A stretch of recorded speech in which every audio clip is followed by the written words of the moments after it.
The Rock. I have been a professional wrestling fan since I was this big.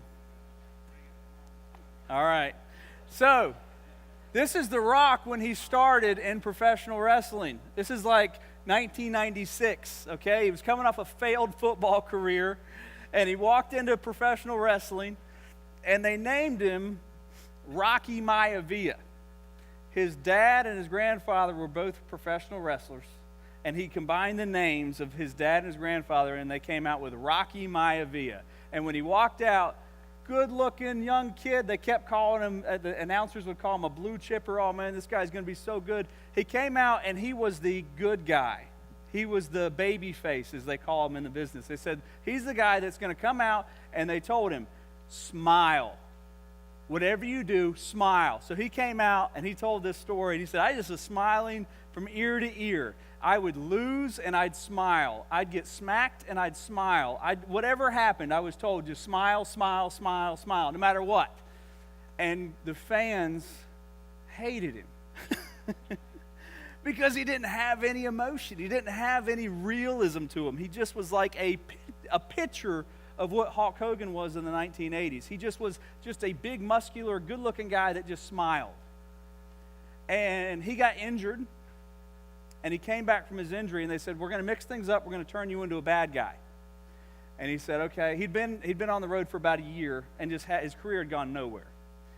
So they mixed him up. They said, you're going to be a bad guy. We're going to put you in this group of bad guys. And he said, that's fine, but can I just talk?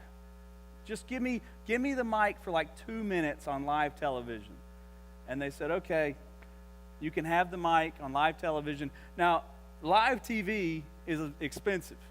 So they didn't want to give it to anybody except the people that were experienced and knew what they were doing. But he convinced them and said, give me the mic. And so they gave him the mic, and he transformed from smiling Rocky Maivia, like he just stepped off a jet ski, and he transformed into The Rock, the guy that we know today as a movie star. He could talk. He could make people laugh. He could do impressions. And he went from professional wrestling to becoming the biggest wrestler to becoming Saturday Night Live to doing movies. And it all came out because he started doing what he did instead of what people told him to do. Now, there's a lot behind that, obviously. But he is good. He just has charisma. Now, if he had stayed and done exactly what people had told him over and over and over again, he never would have become who he was because he wouldn't have been able to talk. He wouldn't have been able to communicate. He wouldn't have gotten the fans to just hate him so that later on they would love him. And I think it's so cool when we look in the mirror and we reflect on what we do good. No, we're not going to be movie stars, and I doubt anybody's going to be a professional wrestler. But the concept's the same. Who did God make us to be?